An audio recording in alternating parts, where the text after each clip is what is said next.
placer de presentarles a Aldo Montesinos, que ya toda la sala prácticamente lo conoce. Es profesor asociado del Departamento de Geofísica, es oceanógrafo, magíster en Ciencias Atmosféricas del Departamento de Geofísica de la Universidad de Chile, hizo su doctorado en oceanografía. Su línea de investigación, variabilidad y cambio climático, predictibilidad climática, eventos extremos, interacción trópico-extratrópico, procesos atmosféricos y oceanográficos en escala regional. Dicta muchos electivos dentro de la carrera de geofísica. Tiene muchas publicaciones, más de 24 o 25 publicaciones en revistas de corriente principal. Ha participado como investigador principal en proyectos Fondesit y como co-investigador también. Tiene una trayectoria muy activa en la investigación y hoy día nos va a presentar un trabajo que se llama Eventos Extremos de Precipitación en Chile. Gracias, Felipe. Hola. En primer lugar, lo que pretendo hacer hoy día es una especie de clase-charla. Clase en el sentido de que vamos a hablar sobre la precipitación y por qué llueve, puntos suspensivos en Chile Central en particular, y otra parte donde voy a presentar resultados de un trabajo que Yasmina Rojas comenzó en su pregrado, hizo su tesis de pregrado en este tema. Hoy en día Yasmina está en la Universidad de Albany empezando su doctorado específicamente en este tema de precipitación orográfica. Desde que llegó Martín también empezamos a colaborar activamente, así que muchas cuestiones y las ideas que se meten al final son parte de esta conversación y de esta cooperación. Entonces, ¿por qué yo en Chile Central? Voy a ir desde el más simple, creo, hasta el más complejo, creo. Tal vez todo es simple y qué sé yo. También lo más importante es esta relación que algunos de ustedes conocen, a partir de nuestra ecuación que se conoce como Clapeyron, uno puede determinar que la cantidad máxima de vapor de agua que puede contener el aire a una cierta temperatura, a una cierta presión, aumenta con la temperatura.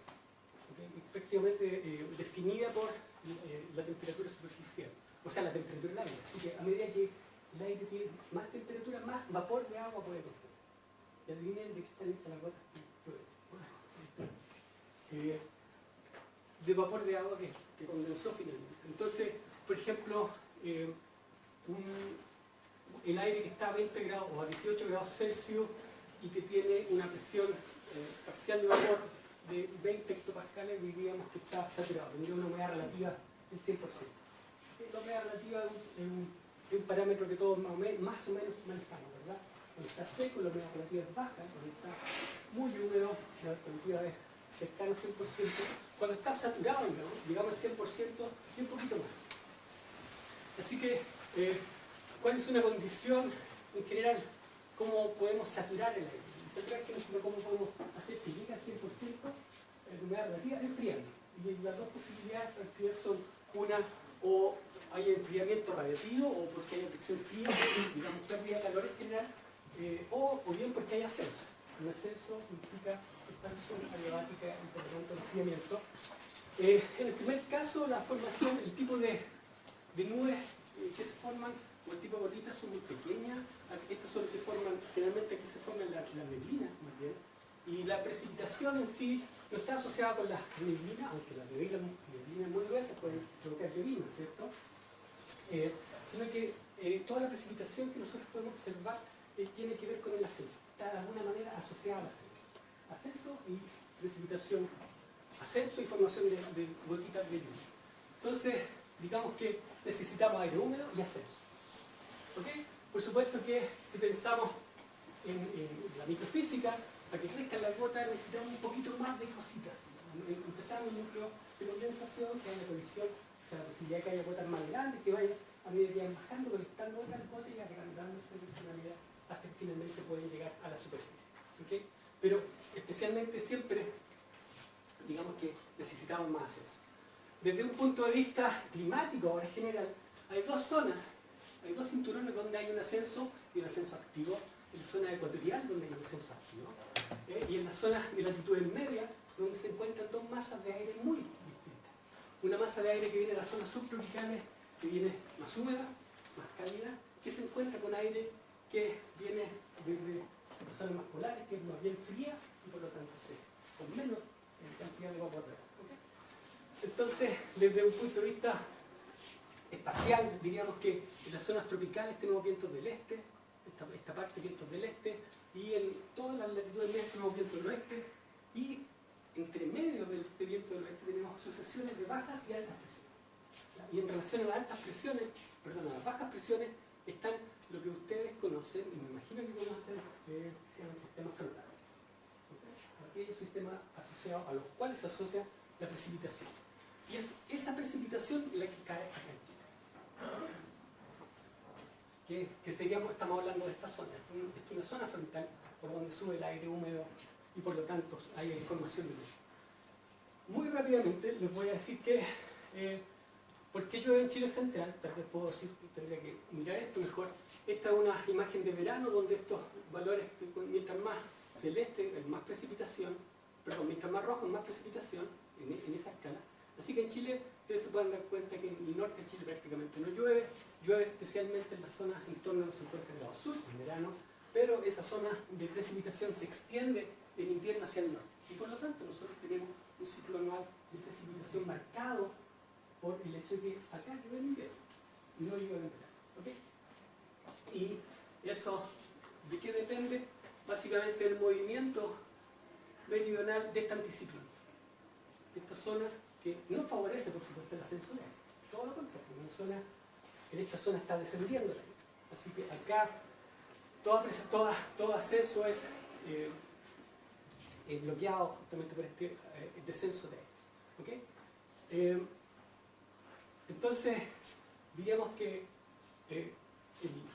lo que podríamos poner en contexto, entonces, que nuestro país está a lo largo de esta costa, enfrenta un océano Pacífico donde hay un anticiclón, donde el aire está bajando, ¿cierto? Y por lo tanto aquí es una zona más bien estable, a lo más hay nubosidad baja, y otra zona más al sur donde están estos pasos de tormenta, donde están pasando estas tormentas que traen precipitación a Chile. ¿Okay? ¿De qué depende de eso? Bueno, depende de la posición del anticiclón tropical, de la intensidad del anticiclón subtropical también. ¿Okay? Y otro elemento que es re importante es, por ejemplo, que la cordillera. Entonces ustedes pueden pensar que así como cuando el aire sube, pierde todo el agua y luego se seca, podríamos pensar que el aire que sube por sobre la cordillera también debería dejar precipitación, ¿cierto? Y al otro lado dejar menos precipitación o prácticamente nada de precipitación. Es tanto así que si ustedes se fijan, la precipitación en nuestra zona, en nuestra Patagonia, está a este lado, ¿no? Al otro lado de la Patagonia es relativamente seco, justamente porque es el aire que desciende, más bien seco, y por lo tanto hay menos precipitación en ese sector. ¿Okay? Así que la cordillera de los Andes es otro factor, aparte de este juego entre el anticiclón subtropical, donde está descendiendo el aire, y este corredor de tormentas que está en el tipo del mar. ¿Okay? Esto simplemente para mostrarles que si integramos el agua o el vapor de agua en la columna, por ejemplo, el día de ayer se veía una baja presión y acá toda una zona donde hay mucho vapor de agua, y lo más probable es que en esta zona esté precipitando o no. Acá está el anticiclón subtropical, acá hay una alta migratoria que hay un par de bajas moviéndose. Después vamos a ver eso de nuevo y voy a hacer un par de preguntas. Esta es una clase, ¿verdad? Esa es la idea. El otro contexto es por qué, respecto a la precipitación orográfica, algunas ideas son sacadas en la clase de Mark Falvey de hace algunos años atrás. Mark trabaja en Meteodata, en geofísica. Digamos que los mecanismos que se conocen respecto a la precipitación orográfica, los generales son estos que están acá. En general necesitamos que aire húmedo ascienda, se enfríe, se sature, se condense, forme núcleo, o sea, forme gotitas de nube, ¿ya? Y la posibilidad de que esas gotitas de nube crezcan. Bueno, todo eso ocurre en la ladera de Barlovento de la cordillera, y esto deja precipitación en este lado de la cordillera. Esto es un caso estable, esto es un caso inestable, un caso inestable, además del ascenso forzado. Una vez que el flujo se enfrenta a la cordillera, hay convección, y por lo tanto en este caso inestable, la mayoría de la precipitación estaría simplemente quedando sobre el lado barlovento de la cordillera. Esto también es otro tipo de que es interesante para nosotros, en el sentido de que los ciclos diurnos también son capaces de producir, esto no es necesariamente la cordillera de los Andes, ¿no? Puede ser otra cordillera de menor tamaño, donde durante el día podría haber convergencia en la cima de la cordillera y por lo tanto se forma nubosidad arriba y en algunos casos precipitación, ¿cierto? O podría haber convergencia en la ladera, en este caso en la ladera abajo donde hay convergencia de humedad, seguramente la humedad traería desde acá el viento catabático y esto produce convergencia y ascenso de aire y tal vez precipitación. Y otras cosas más. Si tienen ganas, podemos explicar sobre ¿okay? Y otros mecanismos más interesantes, tal vez el que es interesante mostrar en esto es acá donde se ve que debajo de esta línea el flujo está bloqueado, el aire no sube y en realidad el aire que sube es el aire que está por sobre la zona donde el aire está bloqueado. Que es otra cuestión que hay que tener en mente, retener. Por lo que vamos a hablar, que eso no tiene nada que ver, creo que nos interesa. ¿Okay? ¿Ya? Esta es una lista de parámetros que son interesantes de analizar y que tienen que ver con precipitación orográfica. La forma, especialmente la altura de la montaña, mientras más alto podemos decir que es más difícil que el aire llegue hasta esa altura, ¿verdad? Especialmente si viene mayor viento, entonces podría ser cuántos kilogramos por metro cuadrado están pasando por unidad de tiempo. La humedad relativa, o sea, ese aire muy seco, por supuesto que no está saturado, por supuesto que también es un elemento. La inestabilidad condicional, en este caso, si es que hay condensación, se transforma en inestable esa capa o no. Y dejé al final el número de Freud, porque el número de Freud es uno que vamos a utilizar, donde este nos dice si el viento, aire, es capaz o no de subir esta montaña con esta altura bajo condiciones de estabilidad N. ¿Okay? Entonces, una breve, o no tan breve, revisión de lo que se ha hecho. Diría que este es el primer trabajo que empieza a hablar sobre la influencia orográfica de la precipitación en Chile, un trabajo realizado por Marc y René Garrot en el paper del año 2007. Acá lo que se muestra es la precipitación, esta es la precipitación invernal, aquí están en milímetros, para invierno, con un máximo relativo acá en torno a los 42, 43 grados, solamente con datos tomados de imágenes de satélites, o bien estimados a partir de observaciones satelitales, y este porcentaje de días con precipitación que también muestra que es mayor justamente en la zona donde hay más precipitación. El panel de acá es importante porque muestra la altura de la cordillera. Y si no lo tienen en mente, la altura de la cordillera de los Andes es variable con la latitud. Digamos que hasta unos 34 grados sur. ¿Eso está a la altura de Talca? No. A menos. 34 Curicó, 34 grados sur. La altura está por sobre 4.000 metros. ¿Ya? Y baja hasta unos 2.000 metros en 38 grados sur. O sea, entre Curicó y Talca hay un descenso de la altura promedio de la cordillera desde 4.000 a 2.000 metros. Y eso nos parece que es interesante.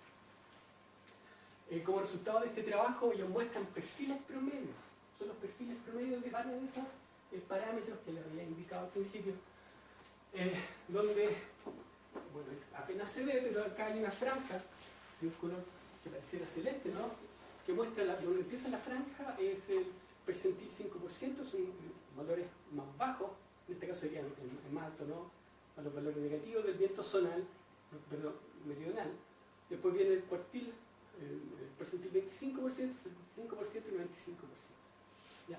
Así que este es el rango cuando precipita en Chile Central. En Chile Central, en torno a Santiago. ¿Ok? ¿De acuerdo? Más o menos 2 grados, pero en torno a Santiago. Y se ve que, por ejemplo, cuando precipita, en toda la columna tenemos vientos del norte. Probablemente aquí hay bloqueo, hay viento que se bloquea por la cordillera en algún lugar, pero también sabemos que los sistemas frontales implican viento con componente del norte, el viento que viene en la pre-vaguada y son vientos del noroeste, así que claramente arriba tenemos viento noroeste El viento o aumenta con la altura, la humedad relativa disminuye. Esto es súper interesante. Muestra que el flujo, hay un máximo del flujo de humedad a lo largo de la zona donde está lloviendo, en torno a 1000 metros promedio, ¿ya? Y zonalmente el aire que se enfrenta a la cordillera tiene un máximo por ahí por los 2000, 2500 de flujo. Estamos hablando de esas unidades, ¿no? Y este es la frecuencia de Brumba y Sala en el caso húmedo, y muestra que abajo es bastante estable para Chile Central, muy estable en general, por debajo de los 200, 400 metros de altura.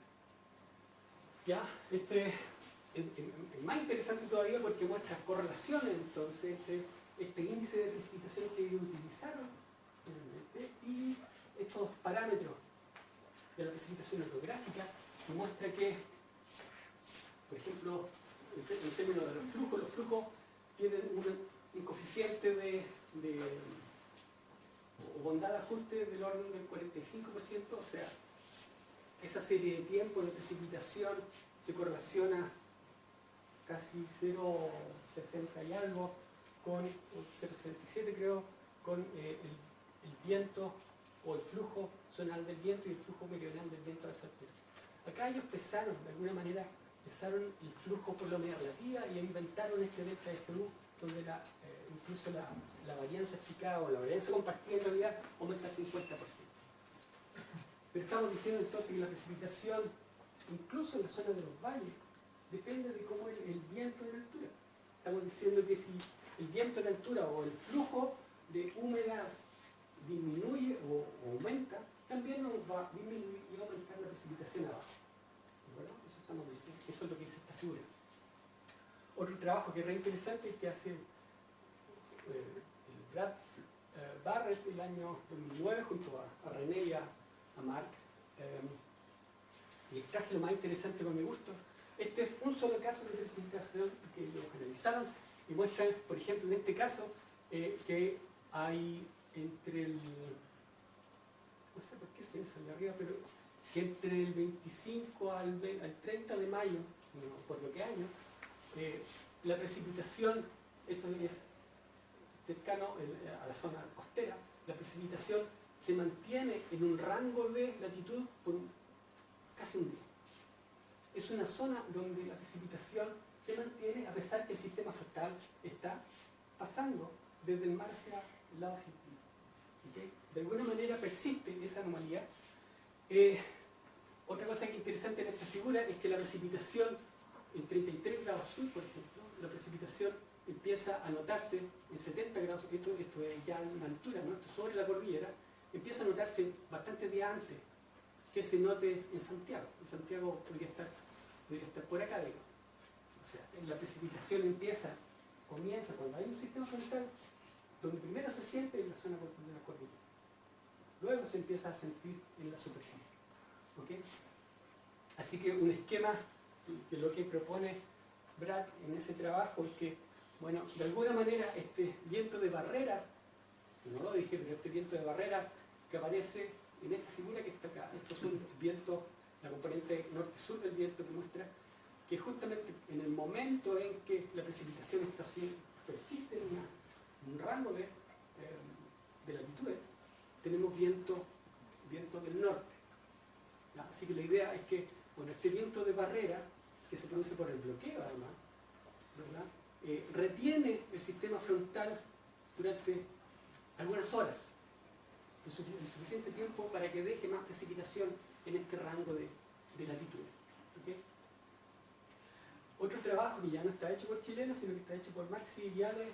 Maxi a todo esto trabaja en Chile y va a estar en noviembre en el Congreso, bueno, todos ellos van a estar en el Congreso en noviembre. También ha hecho mucho trabajo sobre precipitación orográfica y en particular en este trabajo utiliza datos de precipitación prácticamente en todo Chile central y define eventos extremos de precipitación, aquellos que están por sobre el percentil 95, y define una categoría de intenso a los que están entre el 75 y el 95. Así que lo que estoy mostrando acá, lo que muestra en su figura es la diferencia entre la presión superficial cuando son eventos extremos menos la presión superficial cuando son eventos intensos, no más. ¿Okay? Y muestra efectivamente que en las líneas sería la anomalía de presión en hectopascal, muestra que las bajas más intensas. ¿Okay? Lo otro que es interesante es que cuando pensamos en las anomalías, hay anomalías negativas de temperatura, igual son 4 décimas de grado solamente, y Q, que sería la unidad específica, la cantidad de gramos por kilogramo de aire que hay en el aire, muestra anomalías positivas en toda esta franja. ¿Ya? Esto es para los valores extremos, y para los valores intensos esto es menos evidente, es menos intenso. ¿Okay? Lo otro que muestra, y por primera vez en este trabajo, Maxi empieza a hablar de ríos atmosféricos, en el sentido de que pareciera que la humedad proviene de las zonas tropicales y llega hasta Chile central a través de esta trayectoria. Para el caso de los eventos extremos, este panel que está acá, para los eventos intensos, este panel claramente ustedes pueden notar que es más intenso durante los eventos extremos, por supuesto. Y para cuando se integra el flujo de aire, lo que muestra la flecha es justamente la zona del máximo flujo de aire en el compuesto valor extremo, muestra que en toda esta zona el aire viene con más humedad. No solamente el más intenso, esto puede ser por dos cosas, ¿no? O porque es más intenso o porque trae más humedad. No sé si se acuerdan cómo se calculaba eso, pero la densidad por U por U. ¿Ok? No se me va a olvidar más. Pero de nuevo, aquí hay una cuestión de intensidad. ¿Okay? El vector más extremo es aquel que trae más agua. ¿Sí? Entonces, en su esquema, muestra que hay un sistema frío, aquí está el sistema frontal, frío, y en esta zona estaría la cordillera, donde estaría la precipitación. ¿Okay? En este trabajo del año 2013, que diría que el último ya que queda en esta serie, ahora van a venir más, por lo que estaba viendo en el Congreso, René Garreau define tormentas de invierno cálidas, a partir del siguiente problema que ellos tienen en Santiago. Y el problema es que lo que se muestra acá es el perfil de la topografía de la cordillera, ¿no? Estamos entre 28 grados sur, 40 grados sur, arriba, y por lo tanto el área por donde escurre el agua menos. ¿Okay? Dejé esta figura acá abajo porque es interesante, también se muestra justamente cómo la precipitación promedio anual va aumentando al sur en latitud y también con la altura. De alguna manera eso se ve. Entonces, una vez que ellos definen, o que René define estos eventos de precipitación para Santiago, bueno, se da cuenta de que se puede calcular lo siguiente. Se definen dos grupos de acuerdo a la temperatura con la cual se observa la precipitación en Santiago. La mayoría son con temperatura en promedio de 7 grados, pero otros tienen temperatura en promedio en superficie de 12 grados. En este caso, la altura promedio de la isotermia 0 grados es 1700 metros. En cambio, en este segundo caso, ¿okay? Es 2900 metros en promedio. Y ahí está el problema, y ahí está el tema de los aluviones. Y también se da cuenta que, en primer lugar, te lo puedo decir, digamos, que en las primeras horas es cuando más intensa la precipitación, justamente porque en ese momento el viento de barrera está llevando humedad hacia Santiago. En los casos de los eventos cálidos, la precipitación persiste por más horas. ¿Okay? Lo que muestra esta figura es la evolución del agua precipitable, entonces esta integración del vapor de agua con la altura entre el 3 y el 12 de julio, y vean cómo lo que aparece acá, vean cómo esta zona de máxima agua precipitable se empieza a acercar hacia la cordillera hasta que toca la cordillera. Nosotros hablamos de manguera, no es la forma más académica de hablar de esto, ¿verdad? Pero ¿dónde apunta la manguera? Bueno, de eso se trataba el trabajo que hicimos con Jan Milavec. ¿Okay? Porque en este caso, la conexión entonces entre el flujo de agua que está precipitando o pasando por sobre la cordillera pareciera que tiene una conexión por la zona tropical. ¿Okay? Entonces, en los compuestos que hace René, bueno, para las tormentas cálidas, que son como el 30% de las tormentas. Los colores son agua precipitable, así que ahí hay un máximo de agua precipitable muy zonal en esta zona que va hasta como 120 grados oeste. Acá muestro por dónde iban las bajas presiones. ¿Ya? Esto está asociado en altura también con un chorro de viento. En cambio, los eventos fríos, aquí tenemos donde la isotermia es 0 grados simplemente abajo. Acá se ve claramente la vaguada, el chorro esté asociado a la vaguada y las bajas presiones que están más cercanas, digamos, al punto por donde va el frente frío. ¿Ya? Lo otro que es interesante, si pensamos en anomalías de temperatura, bueno, hay anomalías, en el caso de los compuestos cálidos, hay anomalías positivas sobre la región de estudio, que sería ese puntito que está ahí. Hay anomalías negativas hacia el sur y el viento y el chorro estaría indicado por esto. Esto para los compuestos cálidos y para los compuestos fríos se ve esta curvatura y esta vaguada más bien profunda, más ingresando hacia latitudes bajas en el caso de las tormentas frías como define Rani. Y la parte cálida está más bien hacia el lado argentino. ¿Okay? Este es un bonito esquema donde muestra que entonces las tormentas cálidas, bueno, tenemos la típica baja presión pasando por Patagonia, incluso más al sur de Patagonia, tenemos el sistema frontal enfrentándose a la cordillera y en toda esta zona es donde está precipitando.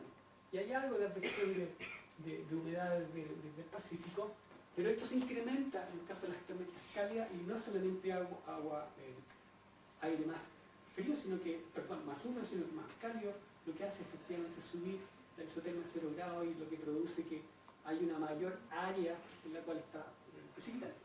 Y eso es lo que podría potencialmente provocar una inundación. ¿Ya? Ahora, respecto a los... muy rápido.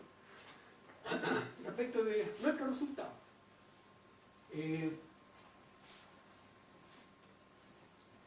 Por si no lo sabían. Uno puede hacer esta distribución empírica de la precipitación diaria. Por ejemplo, en este caso, hay precipitación máxima diaria de 130 milímetros. No sé, ya no me acuerdo en qué lugar y al calcular esta frecuencia acumulada empírica, podemos definir lo que conocemos como percentiles, o sea, precipitaciones bajo la cual hay una cierta cantidad de datos. Por ejemplo, bajo este punto está el 90% de la información. El 90% de los datos está bajo 28 milímetros. 28 milímetros definiría entonces el percentil 90 y entonces todos los eventos que están por sobre esto serían eventos extremos. Así los definimos. Con un evento definimos nuestros eventos extremos. ¿Ok? Pero también utilizamos estas otras categorías. Es decir, Maxi utilizó esta categoría para hablar de eventos intensos y para qué vamos a definir esto. El Q10 podríamos hablar. Ok.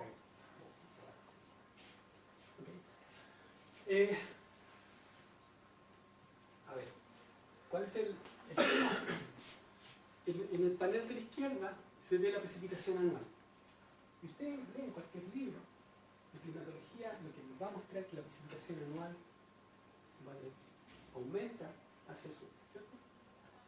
Está ahí, en la zona central de Chile, hay un gradiente importante de la precipitación. ¿Okay? ¿De acuerdo? El panel de la derecha, esto es tomado con reanálisis, por si acaso, el panel de la derecha muestra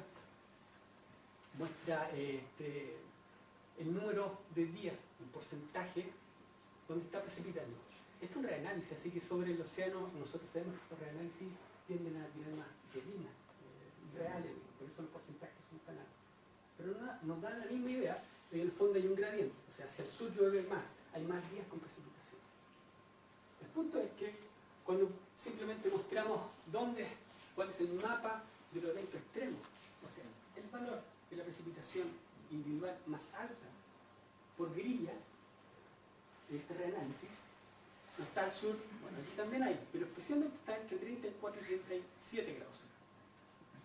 O sea, está justo en la zona donde la cordillera empieza a perder altura. No está más al sur, no está acá, está ahí. No sé por qué, ¿cierto? Ahora, con todo lo que les he dicho, especialmente los que están atentos, que no están durmiendo, yo lo veo.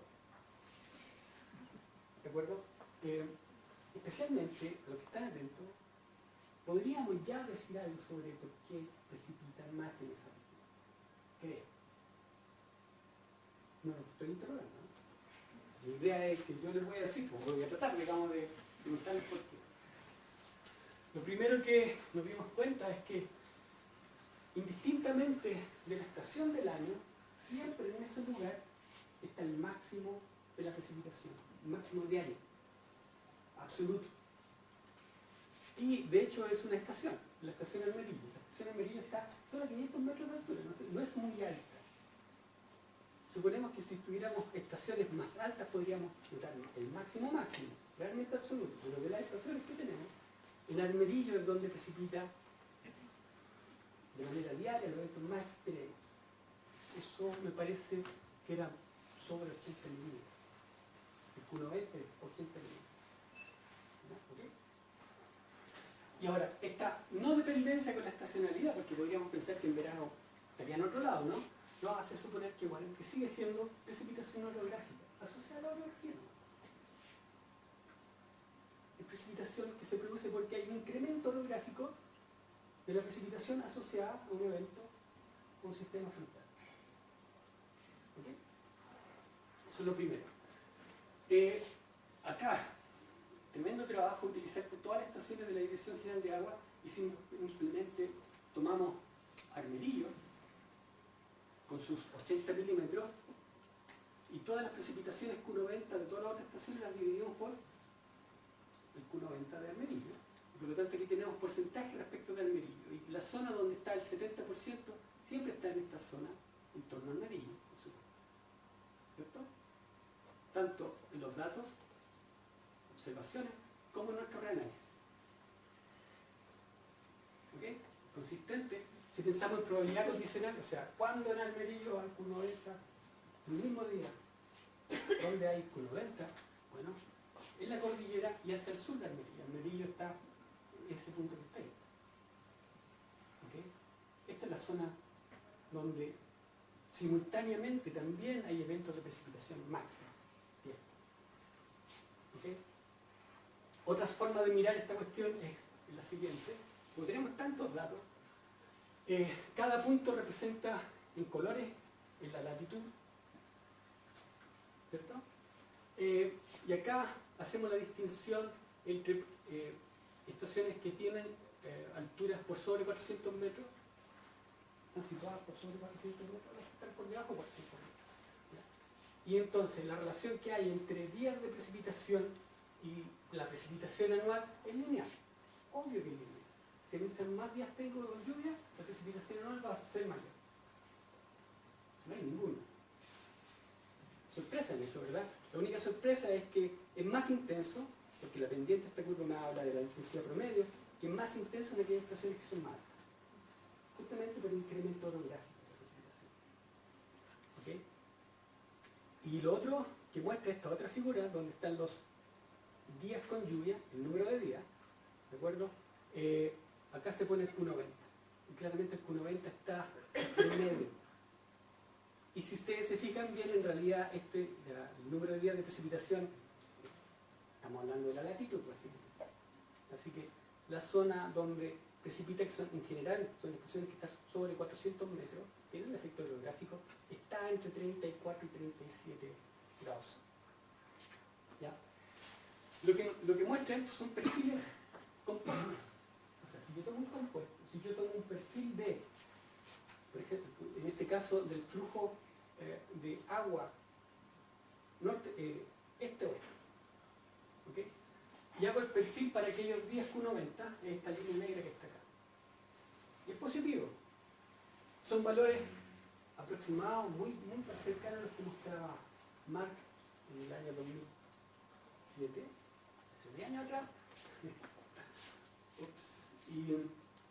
Pero lo interesante es que cuando empezamos a hacer el mismo análisis para los otros rangos, claramente la advección va a disminuir. Acá no hay significancia. O sea, ¿por qué llueve más en la zona de Almerillo? Porque hay más advección de humedad zonalmente. Acá hay un máximo en 2.400 metros. 2.500 más o menos la altura promedio de la cordillera a la latitud de Almería. ¿Okay? Por sobre esto estaríamos por sobre la cordillera en esa zona. Almería está a 400 metros de altura. Y en el caso del flujo meridional, es un flujo negativo, o sea, estamos hablando del viento que viene del norte y que tiene un núcleo más o menos en 1.000 metros. Lo mismo que mostraba Marc hace 10 años. Pero esto claramente asociado a la zona del máximo absoluto de precipitación diaria. ¿Ya? Lo otro que es importante acá es que noten que prácticamente en toda la columna estamos hablando de casi 2 gramos por kilogramo de humedad específica, ¿no? En prácticamente toda la columna, cuando comparamos el puro venta, la línea negra, con el Q10, la línea roja. Es toda la columna que tiene más humedad. Esto está, ¿dónde está ubicado? Justo en la grilla, ¿dónde está el amarillo? Ahí estamos haciendo ese análisis, ¿no? Y la figura de acá es la que más interesante, en el sentido que este es el número de float, el que me dice si hay bloqueo o no hay bloqueo. Por debajo de un valor de 0,2, digamos que el aire se bloquea. ¿Ya?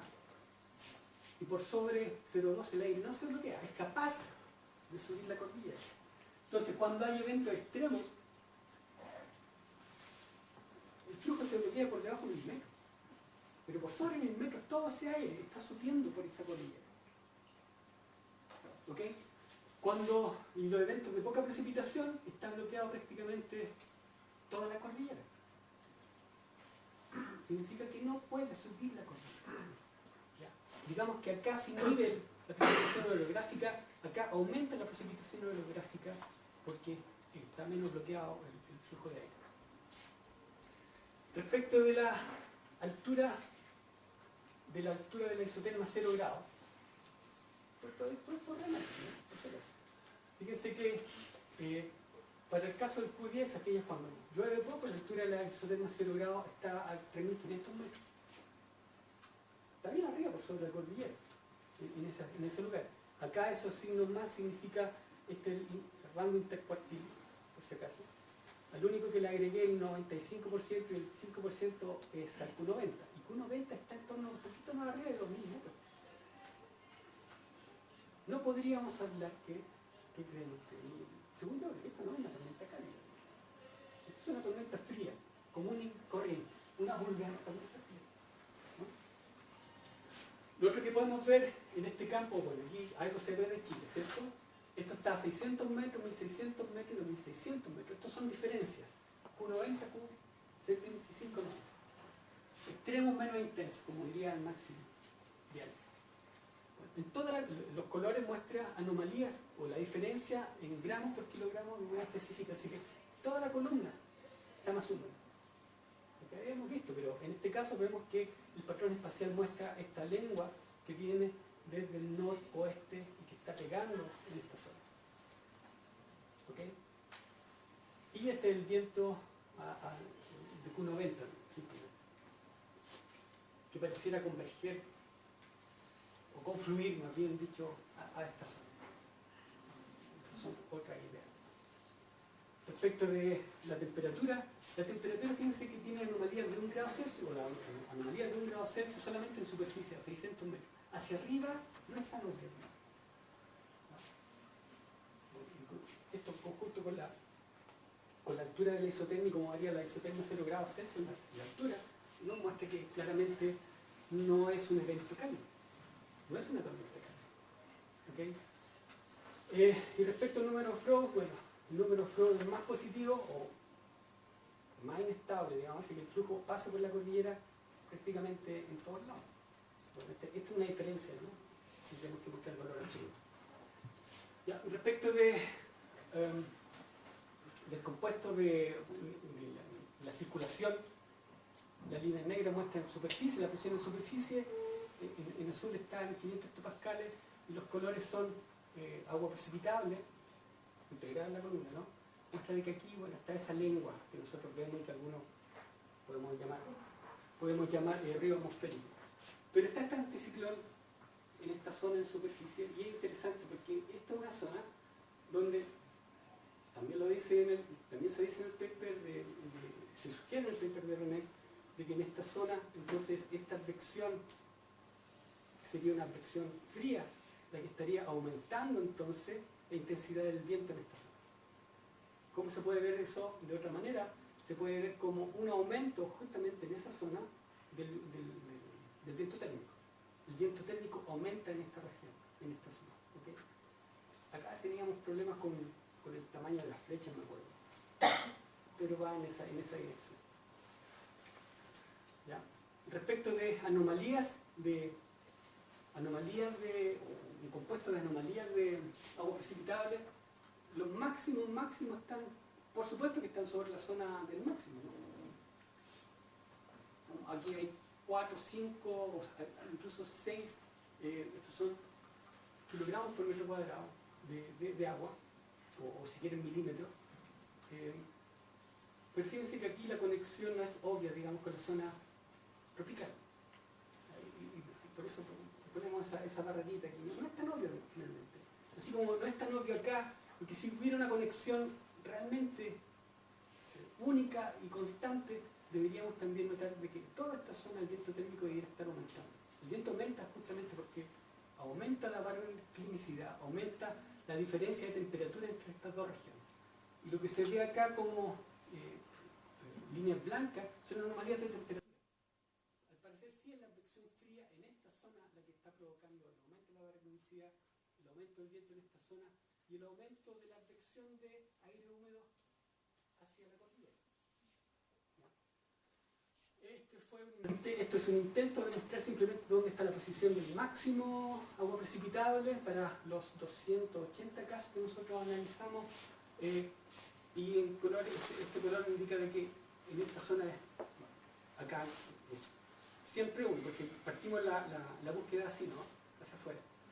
Pero quiero hacer notar, en este caso, es que, por supuesto, que casi todas se ponen de acuerdo en el sentido de que por acá va la manguera, por acá va el río atmosférico, por acá va la mayor advección de humedad. En general, esta zona también es bien conocida. Esta es la zona de convergencia del Pacífico Sur. Intensa, activa, especialmente en invierno. No hemos hecho esa estacionalidad nunca, pero estamos seguros que la mayoría de estos estemos en invierno.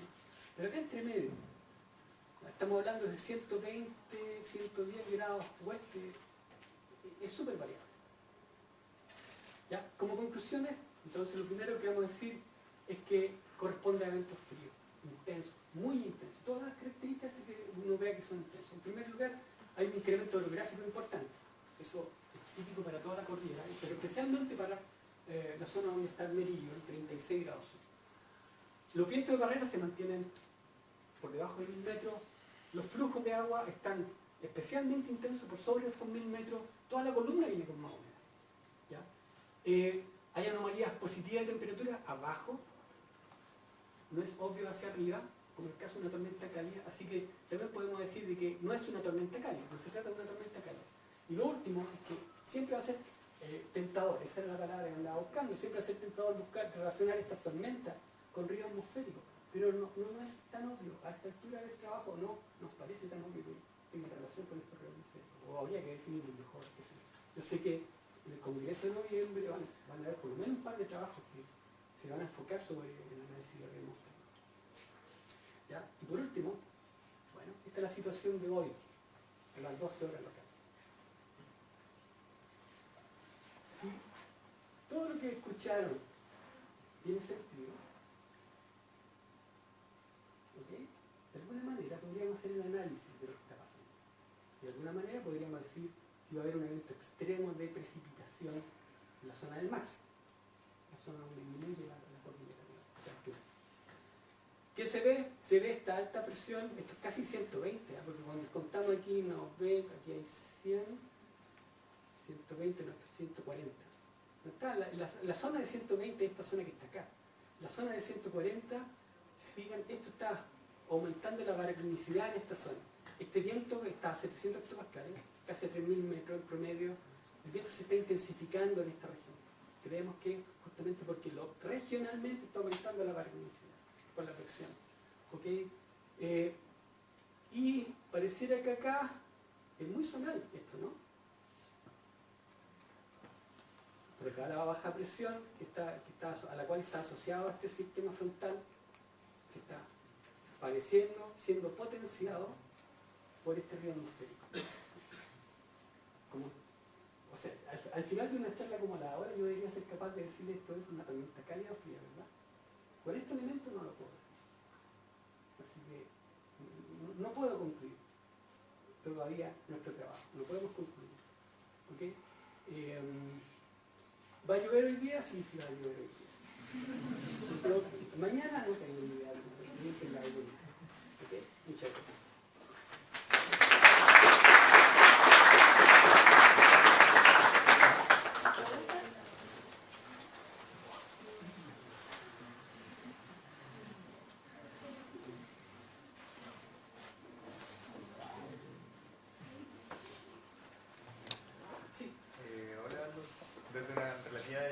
En el tema, ¿este fenómeno del río atmosférico sucede en esta zona o también hay en otras partes sí, del claro. río? Se empieza a hablar de río atmosférico, me parece, en el Pacífico Norte. Me parece que, no sé si en Europa se habla de sí, en Europa se habla mucho de claro. O sea, de hecho, se da también esta precipitación orográfica vinculada al Márquez, por ejemplo, que están dispuestos este-oeste, así que los ríos atmosféricos impactan en la orientación meridional y ahí se habla también de río. Ahora, pero relativamente no. De años tendrá 10 años. Para nuestra región empieza en este paper de Maxi en el año 2011. No sé mucho.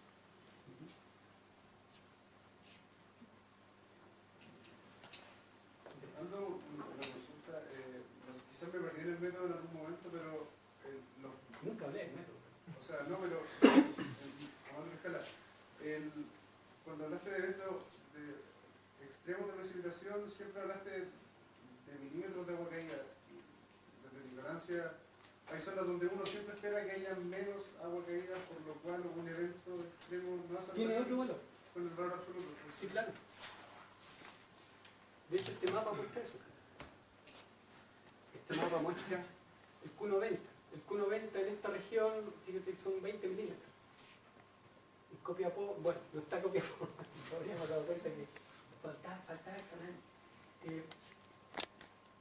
No sé, porque esto es la Serena Coquimbo con 20 milímetros de agua en un día ya es un evento extremo. O sea, sucede el 10% de las veces que llueve. ¿Ok? Y un evento extremo en Valdivia, no parece Valdivia, digamos, como grande, estamos hablando de 30 milímetros. Ahí llueve más, llueve más, ¿sí?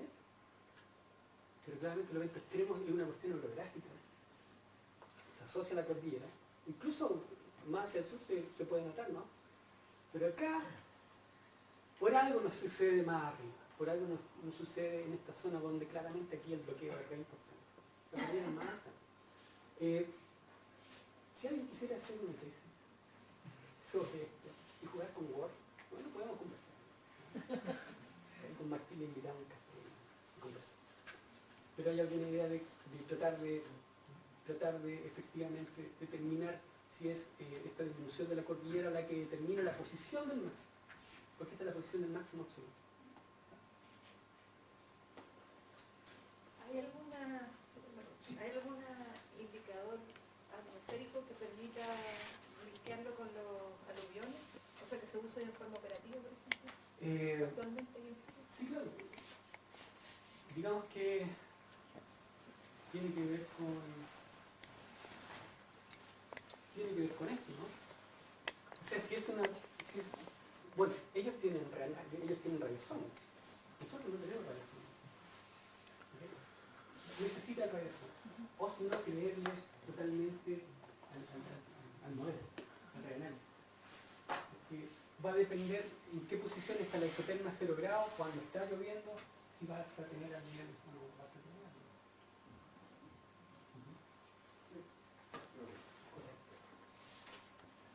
Como nosotros vemos de otra perspectiva la misma información. Soy José Vargas, ingeniero de la Facultad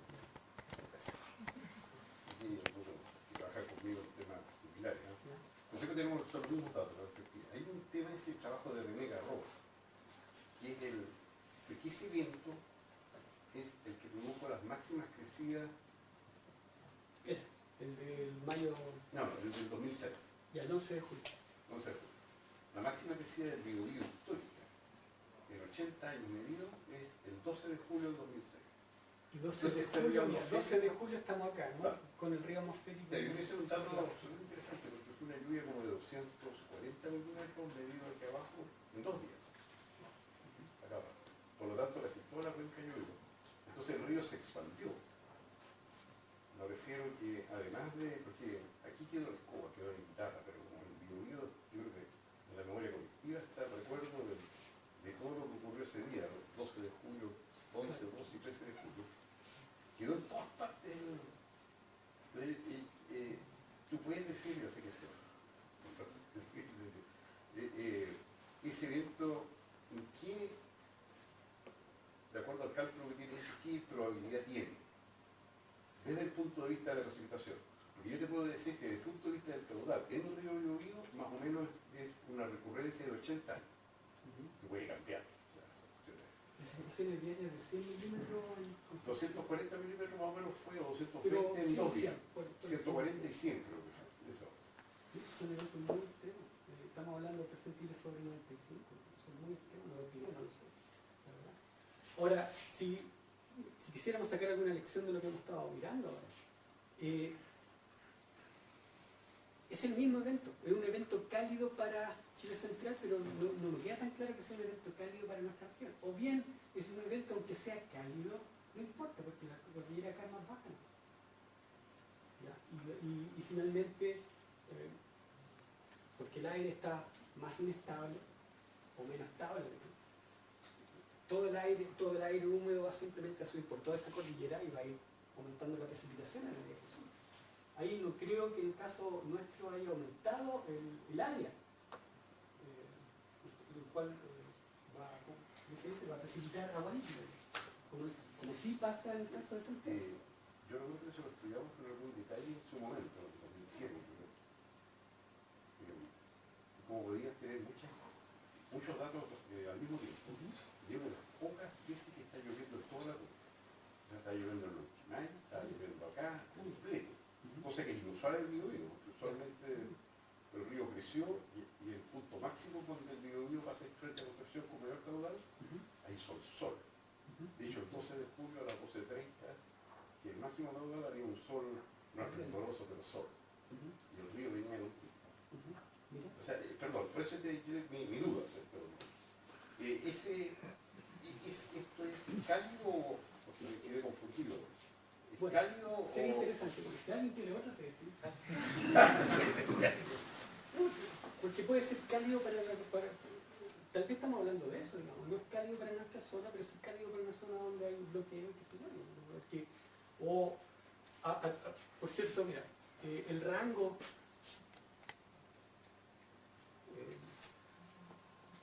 este rango, es que esto va entre 5 y 95. O sea, en realidad pueden haber eventos extremos en Almería, en este caso, con alturas por sobre la cordillera. Puede ser un evento que tal vez tenemos esta es la idea, ¿no? Aquí clasificar a partir de la altura de ese termo grado. Y mirar con detención lo que pasó el 12 o el 11 de julio. No, porque el 11 de julio fue claramente un evento cálido en Santiago, pero aquí es cálido en la escala. Sí, yo tengo una pregunta respecto a los aluviones. Cuando explicaste un poco sobre en qué, o sea, que en Santiago sucedía esto, hablaste del isotermo, pero en realidad no sé si no logré llegar al razonamiento que me permitiera entender por qué pasa eso.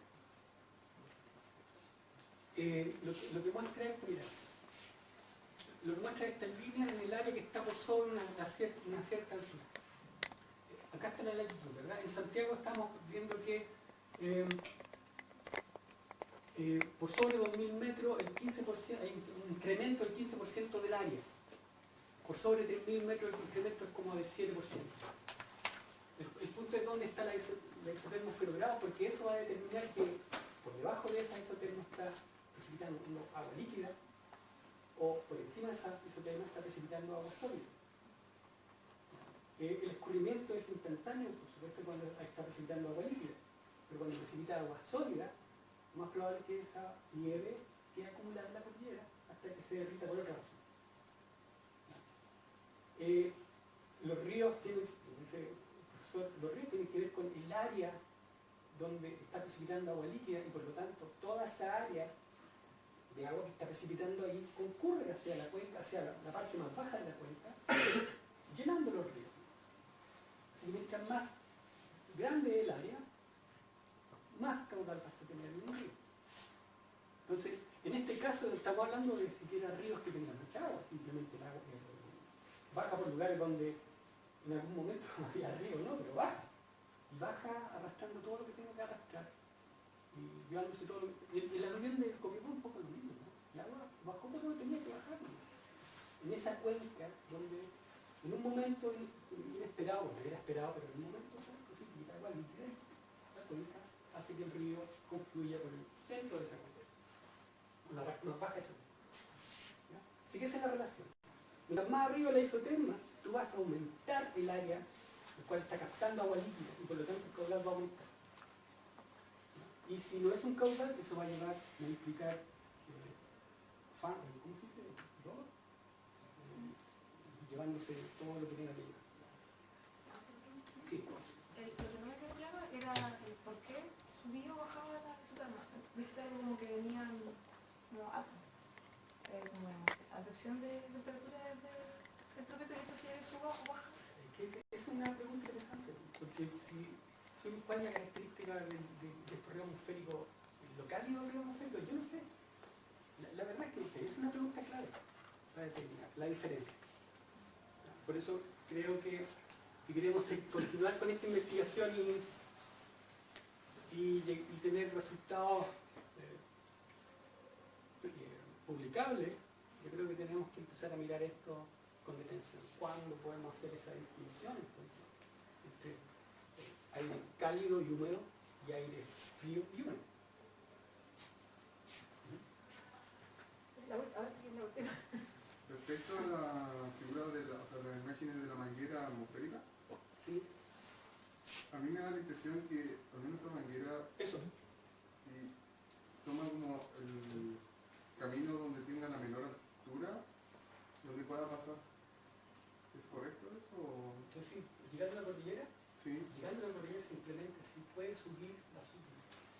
pero Si no hay nada que lo bloquee, estáticamente no hay nada que lo bloquee, simplemente va a subir dejando la precipitación orográfica a lo largo de ese ascenso. pero estaba diciendo como que tenía como que esa manguera trataba como de interconectarse al continente. O